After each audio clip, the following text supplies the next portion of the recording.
एक ऐसी रात जब आसमान से बरसती हर बूंद ने डर की एक नई दास्तां लिखी थी। एक तरफ एक राजा को अपनी मौत का खौफ था, तो दूसरी तरफ पूरी सृष्टि को धर्म के उदय का इंतजार। कोशिश तो बहुत हुई कि उस अंधेरी कोठरी में उजाले को रोका जा सके, मगर जब पाप का घड़ा भर जाता है तो नियम बदल जाते हैं। कारागार के वो भारी दरवाजे खुद ब खुद खुल गए, क्योंकि उस रात सिर्फ एक बच्चा पैदा नहीं हुआ था, उस रात काल ने खुद धरती पर कदम रखा था। वही मथुरा, वही यमुना और वही मिट्टी। आज सदियां बीत गई हैं, लेकिन यहाँ की हवाओं में आज भी उस रात की गूंज बाकी है। मैं आया हूँ उसी राज को महसूस करने, जहाँ से शुरू हुई थी एक महाकथा। यदा यदा हि धर्मस्य ग्लानिर्भवति भारत अभ्युत्थानम् अधर्मस्य तदात्मानं सृजाम्यहम् परित्राणाय साधूनां विनाशाय च दुष्कृतां धर्म संस्थापनार्थाय संभवामि युगे युगे। अब हम मेहंदीपुर बालाजी से दर्शन करके मथुरा की ओर जा रहे हैं। जागो रे देखो रे दुनिया ये देखो रे ना ना ना ना ना ना ना ना ना ना ना ना ना ना ना ना ना।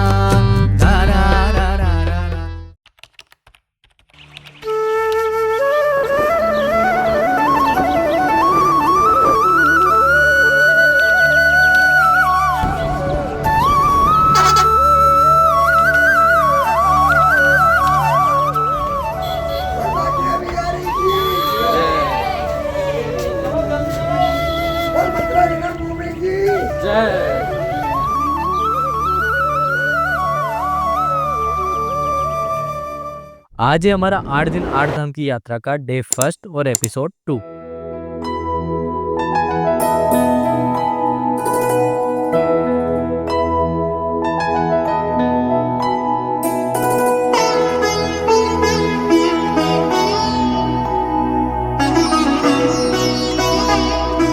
यहाँ हमें मिलता है मथुरा की सकड़ी गलियों का इंस्ट्रक्शन। 2 नंबर गेट से ही जाना है और उसी से आओगे तो ये रास्ता रहेगा। वो दूसरे गेट से निकल गए तो ये रास्ता नहीं मिलेगा। मथुरा की इन गलियों में ही वो असली ब्रज बसता है। यहाँ के लोग कृष्ण को भगवान नहीं अपना लल्ला मानते हैं। लेकिन एक बात जो मुझे हैरान करती है, यहाँ के हर घर में एक दरवाजा हमेशा खुला रहता है, क्योंकि उन्हें लगता है कि उनका कान्हा कभी भी घर आ सकता है। तकरीबन 5245 साल पहले द्वापर युग में एक भविष्यवाणी हुई मथुरा के महाराज कंस के लिए। वो भविष्यवाणी क्या थी और क्यों थी, यही जानने को हम मथुरा की इस पावन धरती पर आए हैं, जहाँ युगों युगों पहले जन्म हुआ एक ऐसे बालक जो पैदा तो काल कोठरी में हुआ, पर रुका वहाँ एक पल भी नहीं। अब ये कहानी तो आपको पता ही होगी, या आपने कहीं सुनी होगी या कहीं पढ़ी होगी, लेकिन अब हम उसी कहानी जो कि यहाँ घटित हुई, इसी स्थान को महसूस करने और इस पवित्र स्थान के दर्शन को आए हैं। मंदिर परिसर में फोटोग्राफी और वीडियोग्राफी तो अलाउड नहीं थी, पर यहाँ कान्हा जी के रूप में मूर्ति और विग्रह स्थापित है, जिनका दर्शन करते हैं और आपको भी यहाँ की पूरी कहानी को समझाते हैं। यह उस समय की बात है जब मथुरा में मथुराधीश कंस का शासन था। कंस एक क्रूर और अत्याचारी राजा था। कंस की बहन थी देवकी, जिनका विवाह यदुवंशी राजकुमार वासुदेव के साथ तय हुआ। कंस स्वयं देवकी और वासुदेव की रथ की बागडोर संभालकर उन्हें उनके नए घर की ओर ले जा रहा था। लेकिन तभी आकाशवाणी हुई जो कंस के लिए एक भयानक भविष्यवाणी लेकर आई। देवकी का 8वां पुत्र ही कंस के विनाश का कारण बनेगा। यह सुनकर कंस का चेहरा भय और क्रोध से लाल हो गया। वह अपनी बहन के प्रति स्नेह भूल गया और तुरंत उसने देवकी को मारने का फैसला किया। वासुदेव ने कंस को समझाने की बहुत कोशिश की। देवकी का इसमें कोई दोष नहीं और वह स्वयं कोई खतरा नहीं। कंस ने वासुदेव की बात मान ली, लेकिन उसने देवकी और वासुदेव को मथुरा की काल कोठरी में कैद कर दिया। उसने यह भी सुनिश्चित किया कि उसकी हर गतिविधि पर नजर रखी जाए। कंस ने यह ठान लिया कि वह देवकी के किसी भी बच्चे को जीवित नहीं छोड़ेगा। जैसे ही देवकी और वासुदेव की कोई संतान होती, कंस उसे छीन लेता और उसका वध कर देता। इस तरह कंस ने देवकी के पहले 6 बच्चों को मार डाला। यह एक दुखद और क्रूर समय था, लेकिन भगवान की योजना कुछ और ही थी। जब देवकी 7वें गर्भ में थी, तब भगवान विष्णु ने अपनी योग माया को यह सुनिश्चित करने का आदेश दिया कि यह बच्चा सुरक्षित रहे। योग माया ने चमत्कार दिखाया। उसने देवकी के गर्भ में पल रहे 7वें बच्चे को गोकुल में रहने वाली यशोदा के गर्भ में स्थानांतरित कर दिया। यह एक चमत्कारी घटना थी जिसे कंस समझ नहीं पाया। जब कंस को पता चला कि देवकी का 7वां गर्भ नष्ट हो गया, तो वह बहुत खुश हुआ, क्योंकि उसे लगा कि उसकी मृत्यु का खतरा टल गया। लेकिन यह भगवान की लीला का हिस्सा था। अब समय आ गया था कृष्ण भगवान के जन्म का। यह भाद्रपद मास की कृष्ण पक्ष की अष्टमी तिथि थी, जिसे आज हम जन्माष्टमी के रूप में जानते हैं। आधी रात को जब आकाश में रोहिणी नक्षत्र उदय हो रहा था, भगवान विष्णु ने देवकी के गर्भ से श्री कृष्ण के रूप में अवतार लिया। उस समय मथुरा की काल कोठरी में एक अलौकिक प्रकाश फैल गया। नवजात शिशु कृष्ण 4 भुजाओं वाले भगवान विष्णु के रूप में प्रकट हुए। काल कोठरी के ताले अपने आप खुल गए और पहरेदार गहरी नींद में सो गए। बाहर तूफान और बारिश हो रही थी, लेकिन भगवान की माया से सब कुछ शांत हो गया। वासुदेव ने नवजात कृष्ण को एक टोकरी में रखा और यमुना नदी की ओर चल पड़े।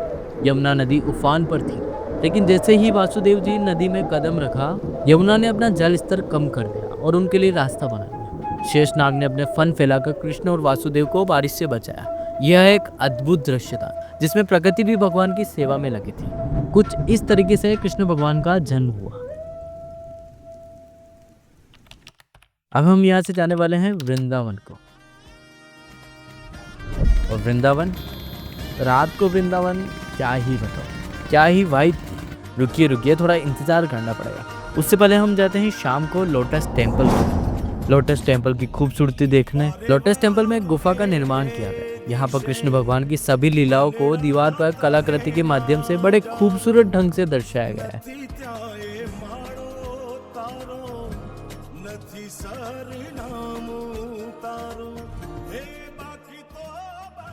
अब हम जाने वाले हैं, रुकिए कहूंगा नहीं, सीधा बताऊंगा।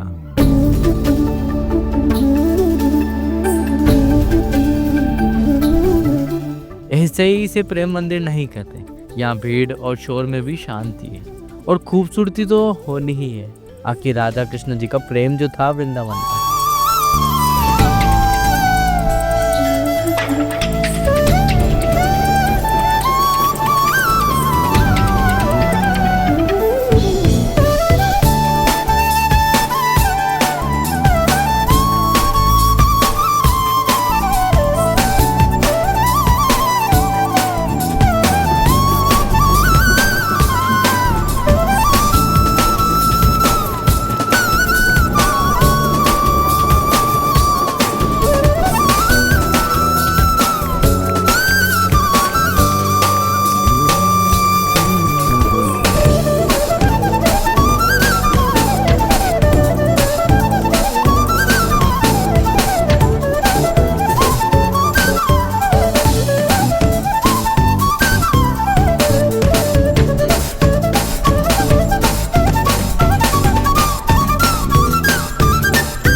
तो कुछ इस तरह से, तो कुछ इतनी खूबसूरती के साथ हमारे पहले दिन का अंत होता है। बने रहिएगा इस 8 दिन 8 धाम की सीरीज में। अभी तो 7 दिन और बाकी है। अगर आपको ये सीरीज पसंद आ रही है तो कमेंट में एक दिल जरूर बना दीजिएगा। जय श्री कृष्ण।